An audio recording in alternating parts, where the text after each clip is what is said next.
Hi, I'm Dr. Erin Jacklin at the Catalyst Center, and I'm going to talk today about family vacations. This is such a common issue that we hear about this time of year, especially around the holiday season. So I just want to start out by encouraging you to make a distinction between a trip and a vacation. So a lot of times we use the phrase family vacation, and I want to argue that that's really a misnomer. If you are traveling with children, unless the destination you're going to includes full-time childcare, this is not a vacation. This is a trip. And trips can be really fun, but trips just aren't the same as vacations. When you're on vacation, you're off duty. You're not working. You're relaxing, engaging in self-care, connecting with your partner, with friends, with family, but you're not sort of on duty all the time. When you're traveling with kids, again, unless childcare magically is coming along with you or there where you're headed, you're on a trip, and that means you're on duty likely more than you are in your day-to-day life. If you've got kids that go to childcare or in school, you have breaks during the day. You might be at work, but no one's climbing on you or screaming or demanding food unless you really work somewhere where you're dealing with that. So I've got a few tips to give you today that hopefully will really help curb tantrums and meltdowns on your trip this holiday season. So number one is pick your destination wisely. So sometimes we're traveling to visit family, sometimes we're traveling to celebrate the holidays somewhere that we just think would be fun. And so as you're choosing your destination, I want you to think about how old your kids are, what their temperaments are like, kind of what they're able to handle on a day-to-day basis. And keep in mind, kids are different, and depending how old they are, they may be able to handle a different level of disruption. So I want you to try to minimize time zone changes and think about so if you're traveling and they're going to be in a different time zone, especially if it's multiple hours different, you need to think about 1 day per hour of time zone for your kids to adjust. Some adults are actually about wired that way too, but it's incredibly common with children. So as you're choosing your destination, if you're going to travel somewhere that's a long haul flight and then they're going to be multiple hours off their schedule, it doesn't mean don't do it, but you need to anticipate that that's a stressor on your kids and that they're likely to take longer than an adult to adjust. To that same idea, I want you to also think about at the destination, what does the space look like? If you're going to visit in-laws, for example, are you going to be able to put your kids in their own room? Are you and your partner perhaps going to have separate space? Or are you all going to be in one space together?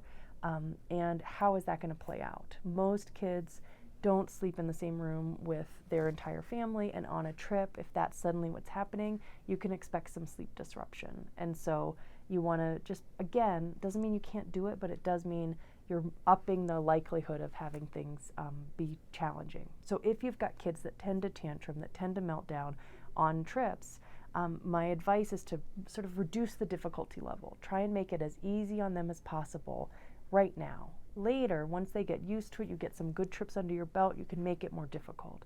But if you have family that lives far away, consider having them come to you while you've got young kids, or setting clear expectations that yes, we're totally going to come, we want to be there, and don't expect that our kids are going to be able to behave perfectly all the time. And that even those conversations can go a long way.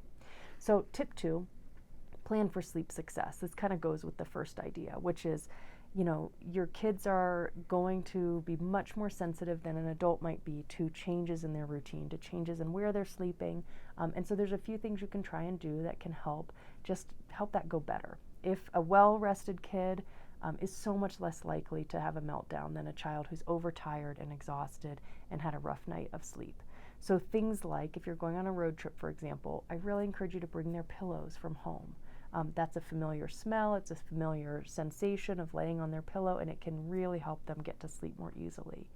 If that's not feasible, you can bring their pillowcases and put them on the pillows at the hotel or at your family member's house, wherever you're going to be. Again, that's going to give them a little bit of a sense of familiarity from home. If they have comfort items like a stuffy or a toy that they love to sleep with, encourage them to bring that along as well.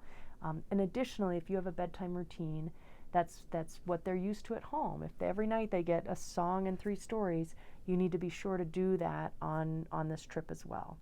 It can be so tempting to stay up late, let the kids blow through bedtime, because you want to spend time with your family or your friends that you're visiting, or just spend time together as a family during this special time of year, and you'll pay later for it. So I really want to encourage you to just try and stay as close to their routine as possible. Along those lines comes tip 3, which is structure the fun. So predictability, routine, these are your friends. It's really going to help your kids. Although we can have this idea that going on a trip, it's going to be so fun to do so many different things, just being out of their normal routine, just being off school, just being somewhere unfamiliar is plenty of novelty for them. And so trying to figure out in their day-to-day routine what can stay the same. Maybe that, and this goes along with tip 4, which is about food. Food is fuel. That might be bringing really familiar foods along, or ensuring that some of the time they're getting to eat things they're really used to. Additional structures can be, thinking about what their daily routine is like at home and trying to stick as close to that as you can. The more predictability and structure and the more familiarity they can have in this novel situation, the better they're going to do. And actually, this can really start before the trip. When you're introducing the idea of going, you can talk through expectations, you can talk through what it's going to be like. The more your kids can imagine it, that's actually a different way of imparting structure, where they can feel safer, they can feel more comfortable with what's going to happen, where they're going to be, where they're going to sleep, what their food situation is going to be. I know these sound really simple, but they're often things we overlook when we're traveling with kids, because adults are typically more adaptable. And we just need to remember that you're the one planning the trip. You already know where you're staying. You already know what the accommodations are like.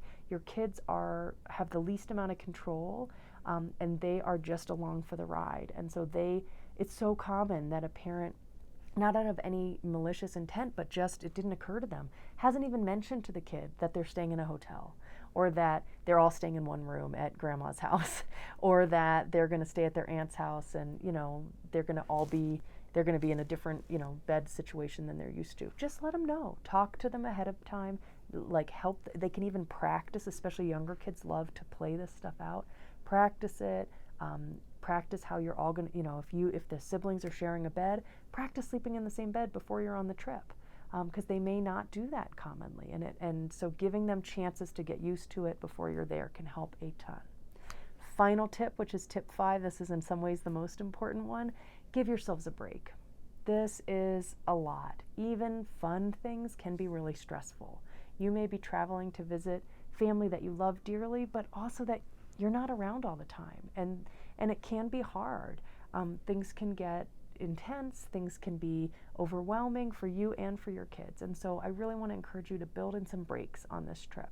Build in times to, turn inward and get quiet, read a favorite book, just have time with just your family that all live together typically, just to give your kids some downtime as well. Build that into every day of the trip, and that's going to go a long way as well.